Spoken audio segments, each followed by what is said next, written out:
ला हौला वला कुव्वता इल्ला बिल्ला कसरत के साथ पढ़ो। ये ऐसा वजीफा है, एक हदीस पाक में आता है कि ये 99 बीमारियों का इलाज है। उसमें सबसे कम दर्जे की बीमारी हम और गम है। ये दुखों का मदावा है, मुश्किलात का इलाज है। और ये वजीफा मेरे हुजूर ने बताया। हजरत अबू ज़र गफ़ारी रज़ी अल्लाह ताला अन्हु को हुजूर ने 5 चीज़ें बताई थी। उनमें से 5वीं चीज़ ये थी कि अबू ज़र कसरत के साथ ला हौला वला कुव्वता इल्ला बिल्ला पढ़ा करो। फरमाया अर्शे इलाही के नीचे एक ख़ास ख़जाना है, ये वजीफ़ा वहाँ से आया है। ये ज़िंदगी में मामूल बना लो। जब फंस जाओ, मुश्किलात में आ जाओ, तो ला हौला वला कुव्वता इल्ला बिल्ला पढ़ो, अल्लाह रास्ते खोलेगा।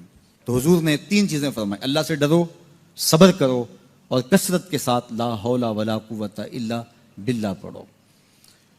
वो फरमाते हैं कि मैं ये अमल शुरू किया, अभी घर में बैठा ही था कि दरवाजे पे दस्तक हुई, तो मैं उठा कि दरवाज़ा खोलूं, देखूं कि कौन है।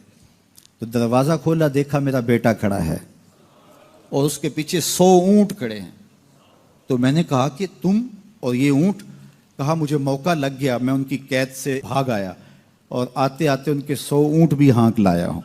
वह यरज़ुक़हु मिन हैसु ला यहतसिब, वो तुम्हें वहां से रिज़्क़ देगा जहां से तुम्हें गुमान भी नहीं। उसके हो के तो देखो। अल्लाह अकबर। अल्लाह के हो जाओ तो फिर वो तुम्हारी ज़रूरतों का कफील हो जाएगा। फरमाया हज़रत अब्दुल्ला इब्न मसूद रज़ी अल्लाह ताला अन्हु ने कि किसी शख्स को फ़क़्र व फ़ाक़ा आ जाए तो वो लोगों को बताए कि मैं आजकल बड़े मुश्किल हालात में हूँ, हर वक्त लोगों को बताता रहे तो उसकी मुश्किल बढ़ेगी, उसकी मुश्किलें आसान नहीं होंगी इस तरह। और अगर वो अपनी उस मुश्किल को किसी से शेयर ना करे बल्कि मुसल्ला बिछा के अपने रब से कहे कि मालिक फ़क़्र व फ़ाक़ा आ गया है और इसका इलाज तेरे पास है, इस मर्ज़ का मदावा तेरे पास है। तो हज़रत अब्दुल्ला इब्न मसूद फरमाते हैं कि रसूल करीम ने फरमाया जल्द या बदेर अल्लाह उसको माला माल फरमा देगा। ये भी कभी करके देखो। मुश्किल आ जाए, फाका आ जाए, मुसीबत आ जाए, किसी से ना कहो, सिर्फ अपने रब से कहो, फिर देखना उसकी करम नवाजियों का मी कैसे बरसता है। फरमाया अल्लाह पर भरोसा करने का जो हक है अगर वो तुम अदा कर दो, वो तुम्हें ऐसे रिज़्क़ अता करे जैसे परिंदों को अता करता है। हम तो दुकान पे जाना होता है, फैक्ट्री में जाना होता है, हम अपने कारोबार पे जाना होता है, नौकरी पे जाना होता है, मजदूरी पे जाना होता है, हमें पता है कहाँ आज सुबह जाना है।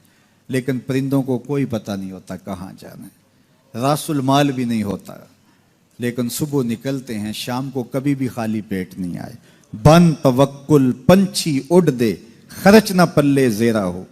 घर से खाली पेट निकलते हैं, जब वापस आते हैं तो पेट भरे हुए होते हैं और फिर जो उनकी ज़रूरत होती है अल्लाह वो सारी ज़रूरतें पूरी करता है, जो जो ज़रूरत उनकी होती है। ये शेर कितना गोश्त खाता है, अल्लाह रोज़ उसे देता है। ये हंस रोज़ाना सुच्चे मोती खाते हैं और आप मार्केट में लेने जाएं, लाखों रुपए लगा के तोले माशे के हिसाब से आप खरीदते हैं, फिर भी आपको यकीन नहीं होता कि ये सुच्चे हैं या 2 नंबर हैं। और हंस दुनिया पे करोड़ों जानवर पाए जाते हैं, रोज़ खाते हैं, सुबह भी, शाम भी, दोपहर भी, पेट भर के खाते हैं, अल्लाह रोज़ उन्हें